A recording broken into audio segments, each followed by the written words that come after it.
To the United stands, Amrabat is officially a Manchester United player. We had the Here We Go this afternoon, of course. We've now got the official announcement from Manchester United. It's the final day. We said they'd push it right till the end of the window. They've pushed it to, half an hour for the from the end of the window. But he is officially a Manchester United player, but he's not a permanent Manchester United player. This will be a loan deal. United can't afford to buy him officially at the moment, so they will pay 10 million euros to Fiorentina for a 1-year loan deal with an option to buy him for an additional 20 million euros next summer. So look, it's a weird one because it's a player that Ten Hag's wanted for a long time. It's a player that's wanted to come to Manchester United for a long time, but United can't afford to buy him. So they've had to do this loan deal thing and force it out on the last day of the window, which they have done. Ultimately, it's fantastic to get the deal over the line. We definitely needed to get that done, and there's certainly scenarios in life where they could have got it wrong. But he is officially a Manchester United player now. United have released a statement that says Sofyan Amrabat has joined Manchester United on loan from Fiorentina until June 2024, subject to international clearance and registration requirements. Been capped 49 times by Morocco and played every minute of his country's run to the semi-final of the World Cup in 2022. Last season, he played a key role in their run to the Conference League final and Coppa Italia. This is what Amrabat has had to say himself. It is a huge honour to become a Manchester United player. I've had to be patient for this moment, but I'm someone who always listens to my heart and know I am representing the club of my dreams. I'm a passionate player. I want to bring that energy to the squad, and I'll put everything into every action I take for the team. I know exactly how Erik Ten Hag likes to work and what he needs from his players. His coaching and guidance developed me so much as a player earlier in my career. I know that he will bring out the best of my abilities so that I can help the group to be successful this season.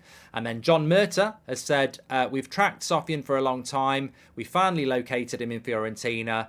It took me a few sat-navs and, a few plane rides to find out where Italy was. But ultimately, I got there in the end and signed him. No, that's not what he really said. He said, we've tracked him for a long time. We're really pleased to bring him to Manchester United. His committed, high-energy approach to the game fits perfectly with the group that we are building here. We know that his mentality, dynamism and technical qualities will help the squad as we look to achieve success in all competitions this season. And I think the key words from that really come from Amrabat himself when he said, look, you know what? I'm someone who listens to my heart, and I've had to be really patient for this moment. And I think he has had to be ridiculously patient for this deal. As we know, he spent all summer waiting for it and finally got it done.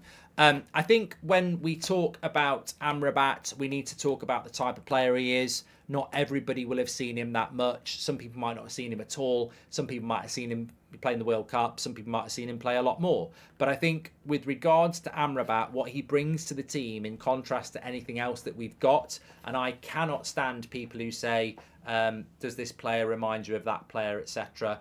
I think with Amrabat, what you get is he's got a very distinctive running style. And when he's on the ball, it almost looks like he's not in control of the ball, even though he is.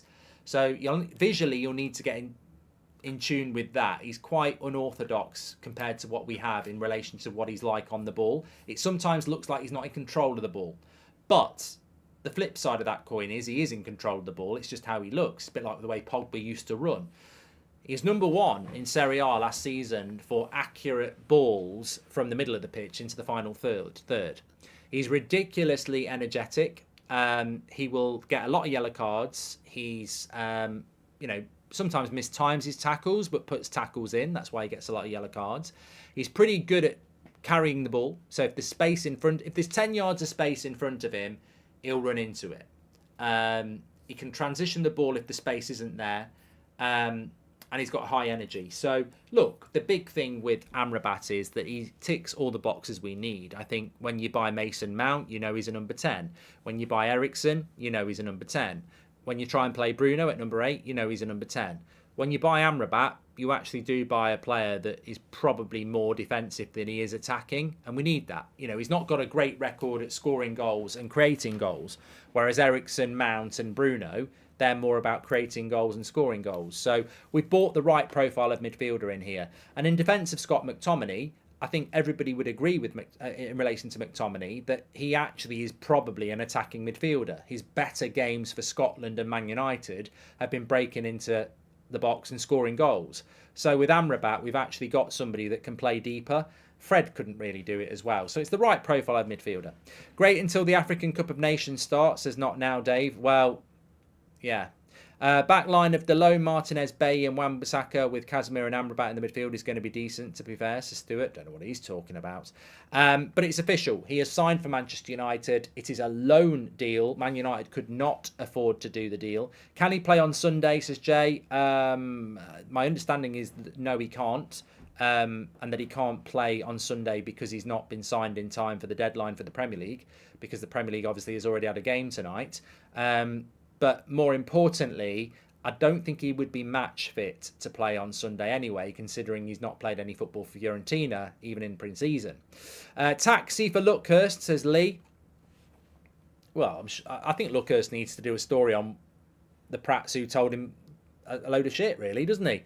Good player, but really should be getting better, says Tony. Look, I agree with Tony on that. I do agree with Tony on that we should be getting better. Of course we should be getting better, but we couldn't even afford to pay 25 million for Amrabat now. We're getting him on loan. So even if you think we should be getting better than Amrabat, and I presume you're talking about Casido and Declan Rice and Frankie de Jong and, you know, Gravenberch or whoever, I agree with that.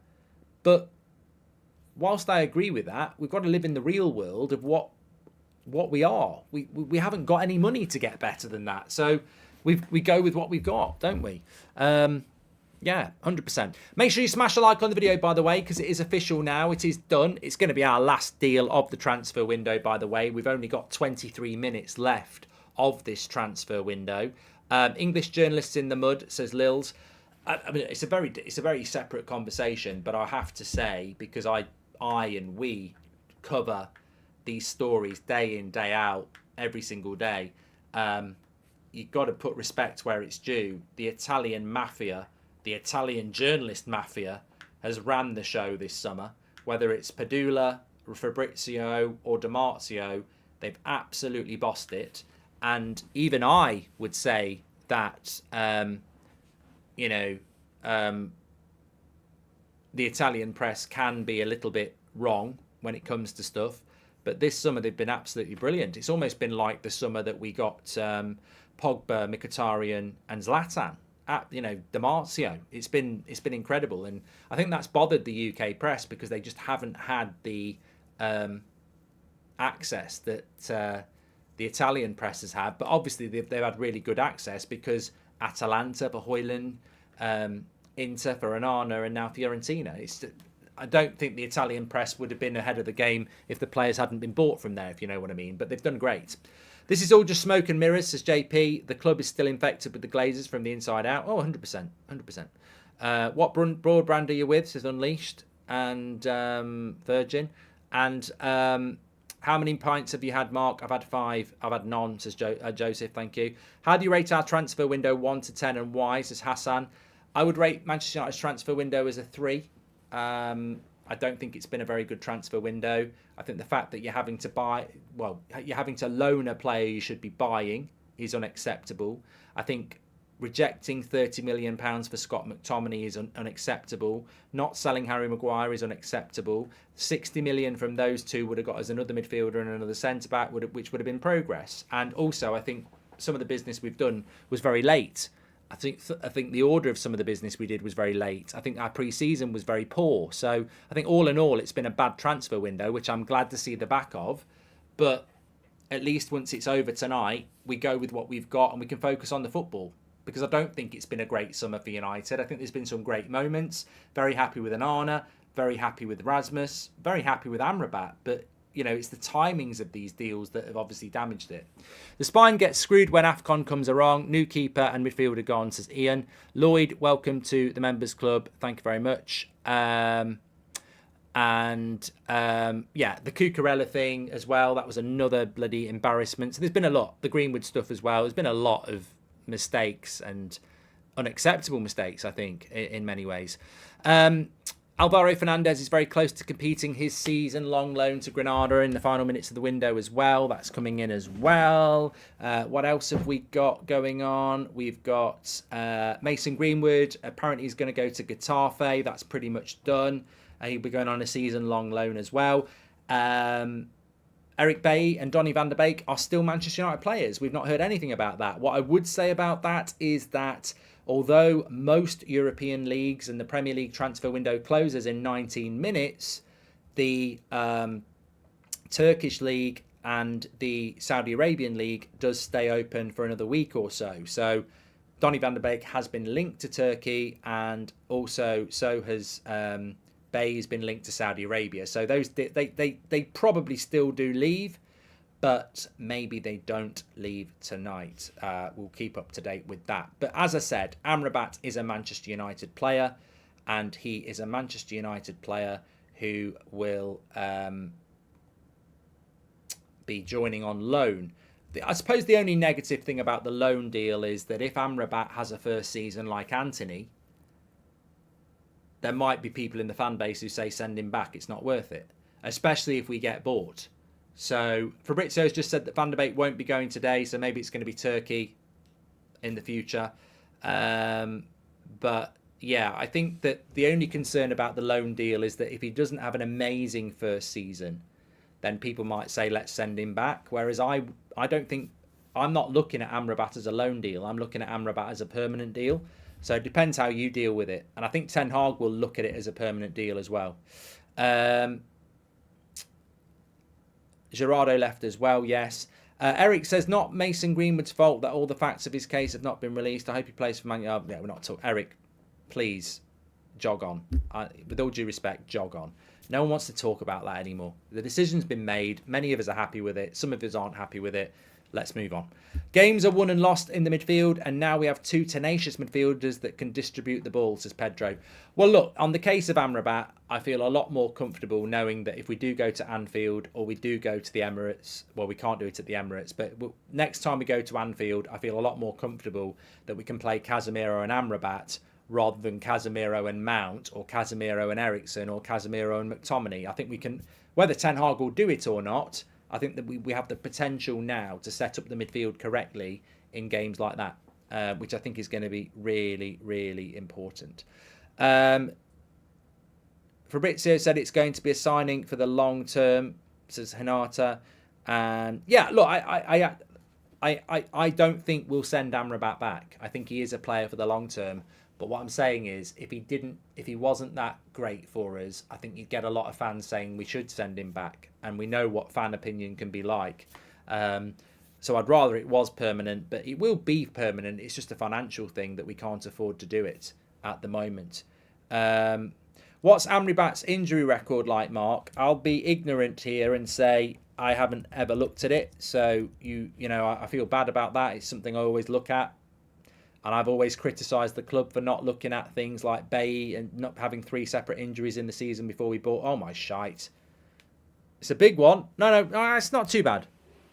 It's not too bad. It's a big list. He's got a big injury history, but to be fair, there's nothing in there too bad. Yeah, 2 of them are rest injuries for like 2 days and 3 days. Bad back for 5 days in April. Back trouble in November for 4 days.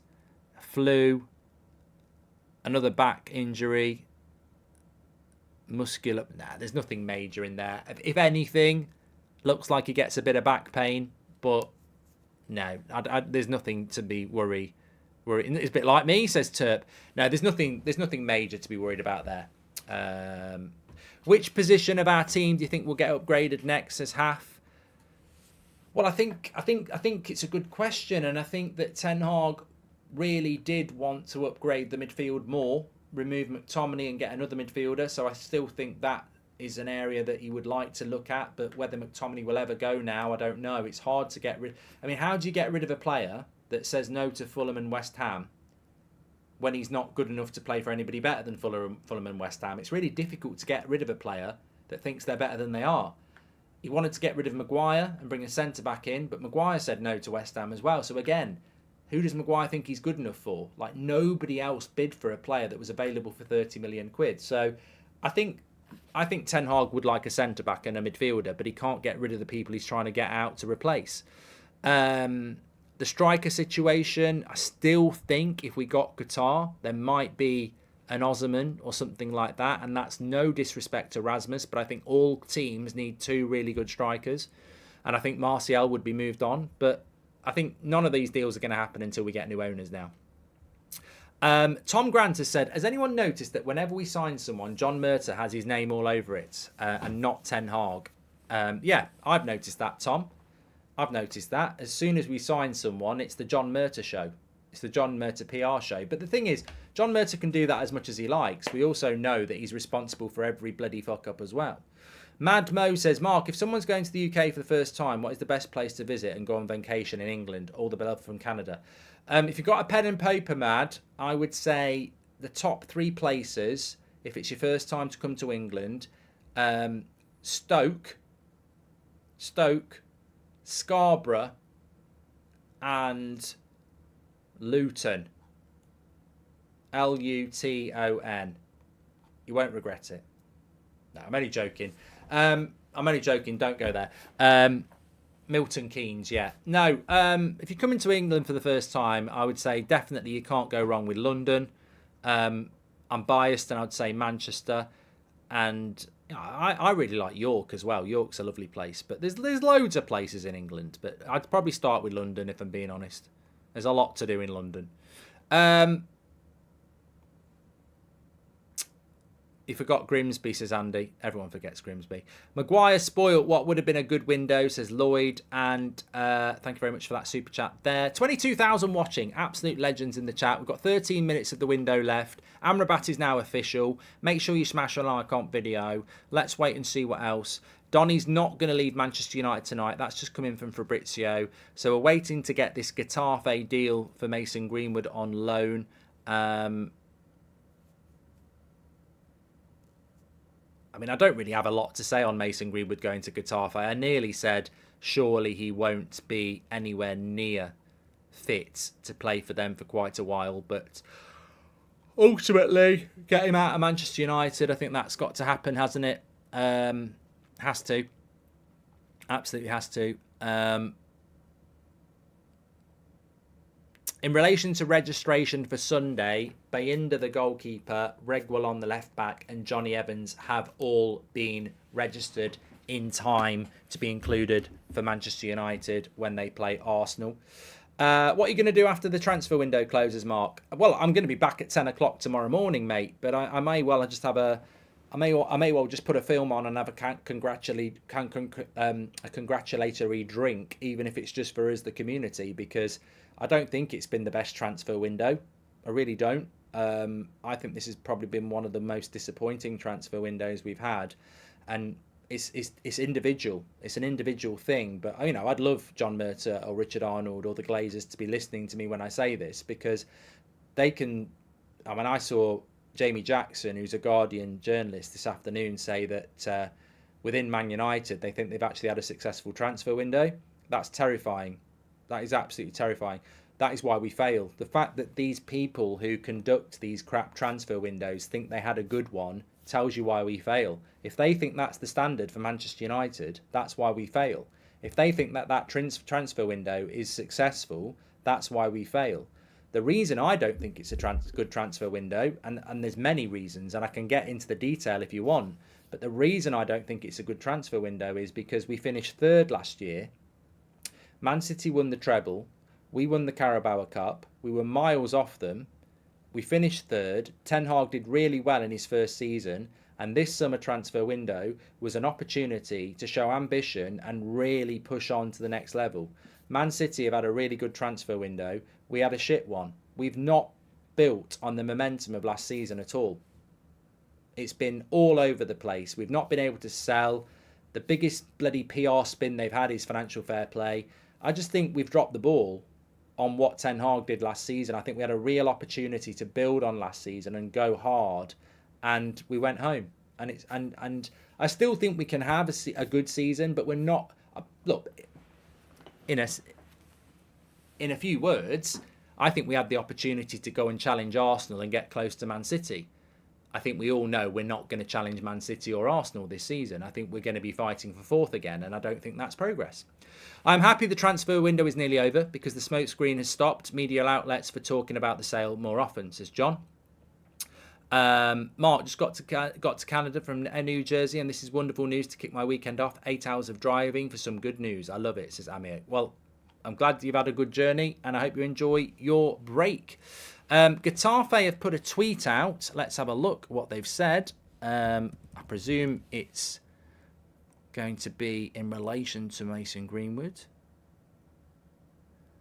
Keep calm, announcement coming. Is that a bit dangerous?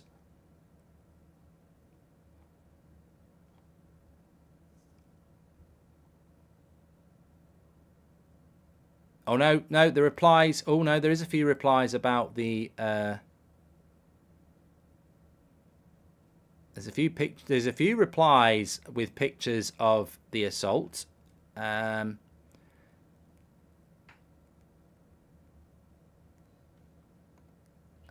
there's a lot of people quite happy with that. It's not our problem. It's not our problem, is it? But he's going to sign for Getafe. That's what we're expecting. There's a lot of happy Getafe fans in the replies there. Well, it's theirs to deal with, is it? It's not ours. I think that's good news for Manchester United, really, to be able to just move on from that saga. Anything else going on? Just a quick look around. Donny's going to leave.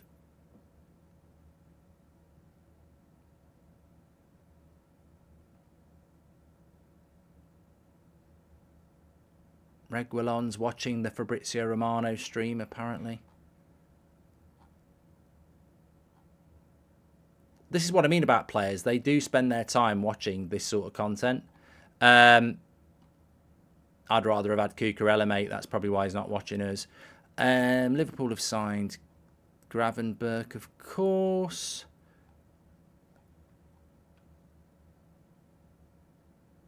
What else have we got? This has made me laugh, right? TalkSport have just tweeted, 10 minutes until the window shuts, will Salah leave? Who bid for Salah? Saudi Arabia. The Saudi Arabian window doesn't close in 10 minutes. It closes in 10 days. So, yeah.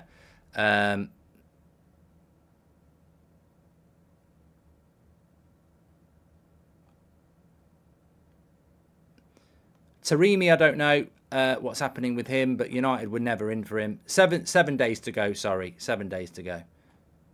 No Amrabat in January because of the AFCON, says Nemanja. Well, same with Onana as well. We could have sold McTominay and got Gravenberch for net outlay of like 10 million. We're so broke financially and otherwise, says Rory. Well, I think we all know that, whether we like it or not. We are broke, of course we are. That's why we're getting Amrabat in on loan. There's no two ways about it. There's no two ways about it. Where's my phone? Just make sure I'm not getting any bloody messages coming in here.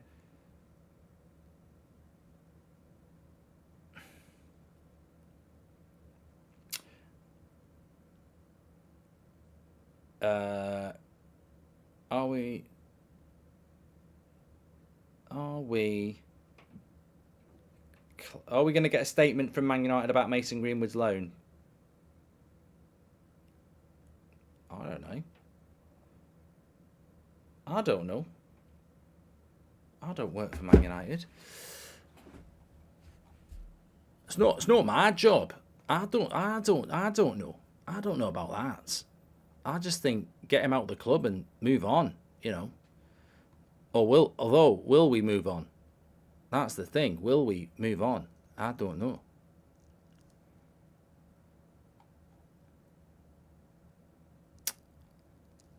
The loan deal does open up an option to come back, I suppose, doesn't it?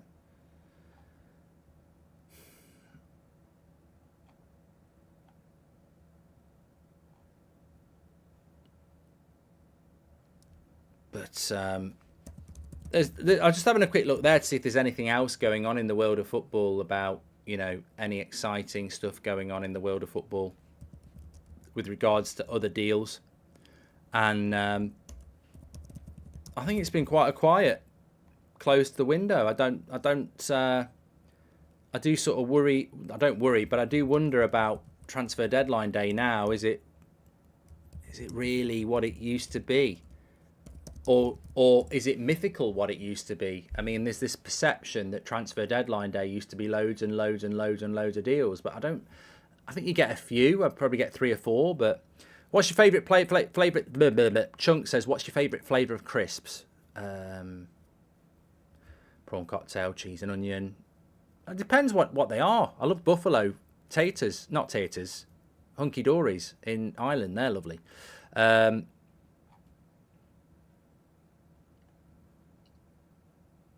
Less than a year ago, Onana retired from international football. Now he's back.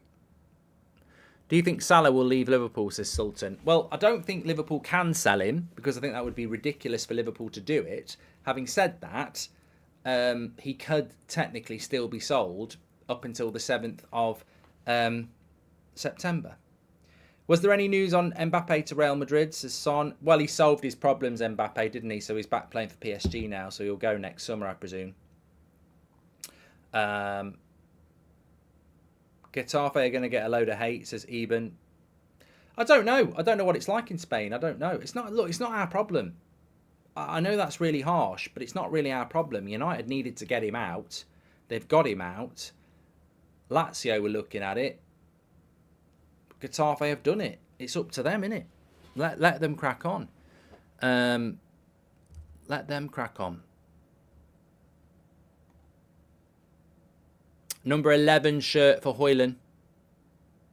This is what we're hearing. I've just retweeted United stand. Højlund, number 11. Which is what I was talking about earlier.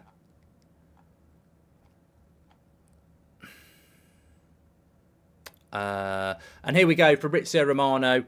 From Mason Greenwood to Getafe, deal now sealed and signed. Manchester United and player give final green light. Deal with Lazio collapsed and Getafe sign Greenwood. So there we go. Fabrizio's put that out. The replies to that tweet are interesting, to say the least. I'm sure Fabrizio will be getting a good ad revenue on that because there we go. But look, his rehabilitation will take place at another football club, and I've got no comments. The whole good thing about Greenwood leaving Man United is we don't have to talk about it anymore. We've been doing it for months. It's been tiring. It's been toxic. It's been divisive. And I don't have to... One good lesson about life is you don't have to have an opinion on everything. It's a great lesson. I learnt it quite recently. You do not have to have an opinion on everything. And sometimes it's good for your own mental well-being that you don't have an opinion on everything. And I don't need to have an opinion on this. So he's gone to Getafe. He's not a Man United player anymore. I don't need to have an opinion on it. I don't. And I'll tell you why. Because I've had an opinion on it for the last 18 months. And I've had very strong conversations with people in the chat who I respect. And I don't need to be having them anymore. So there we go. It's a loan, Mark. Look, if he comes back, he comes back. And then we'll talk about it then. But what I would say is, I don't trust Manchester United. And they're more than capable of lying to us and sending him on loan and bringing him back. On the other hand, they were never going to terminate his contract because that would mean paying him off. And paying him off would be about 10 million quid. So it's cheaper to loan him anyway. So we don't know what the future holds, but they were never going to pay him off because that would have been 10 million quid. The Glazers can't even afford to give 10 million quid to Amrabat, to Fiorentina for Amrabat. So he was always going to be loaned out regardless of what the end game is. Transfer window has closed. Well, it's about to close. We're going to go 10, 9, 8, 7, 6, 5, 4, 3, 2, 1. It's gone. It's over. Yabba dabba do. I can't say it's been the best transfer window, but I'm glad it can fuck off. I'm fed up of it. I'm absolutely had enough of it. Yes, you would want a lot more, but you know you're not going to get it. So sometimes it's great that it's over and we can focus on the football. So I'm glad it's over. I'm glad it's shut. I really, really am. Amrabat will solid and stabilise our midfield with Casemiro and hope stop being run through so easily. Yeah, exactly, Martin. We've been talking about that and I completely and utterly agree with you on that one. I think Amrabat is a player that finally gives us an option to play next to Fabrizio Romano. I'm getting tired. Casemiro. I agree. I do. I agree. I think it's. I think you're absolutely spot on. Absolutely spot on. Yes. Yes.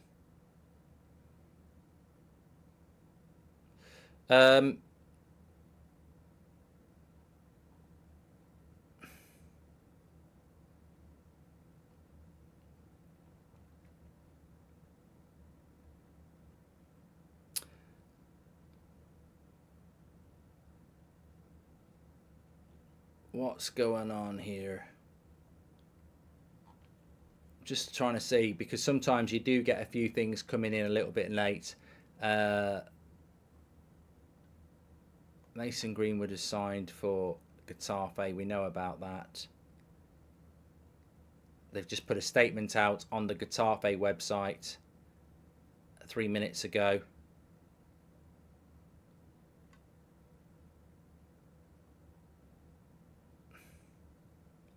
I don't even know.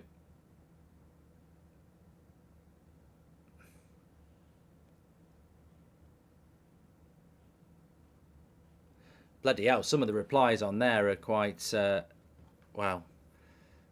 Have a look yourself.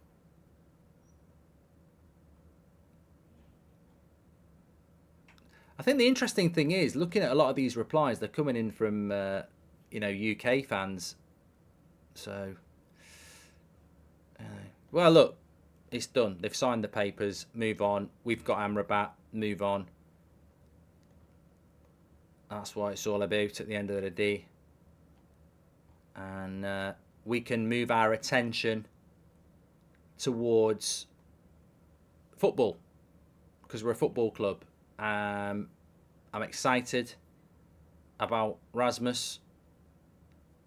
I think we're a little bit weak than we'd like to have been. And yeah. It's going to be an interesting season for Manchester United. Obviously, there's a January transfer window. Obviously, I think we're going to start to hear about the sale again very, very soon, especially if we get beat by Arsenal at the weekend. But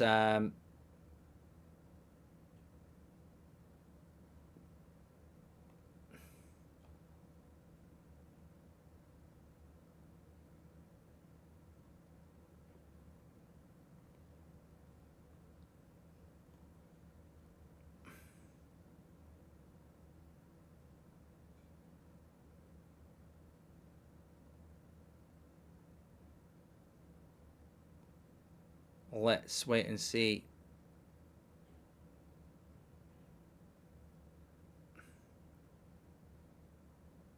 What happens next? Right.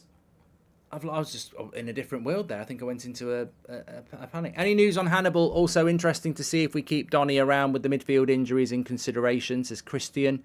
Hannibal's staying at Man United, so he's another option in the midfield. You're right. Not a good window at all. Glazers out, says Ton. Any news on Hannibal? We've done that one. Time to look up now. You're right. Once it closes, there is an air of optimism and hope. We do have the players. Well, Rory, I trust in the manager. So for me, that's what it's all about.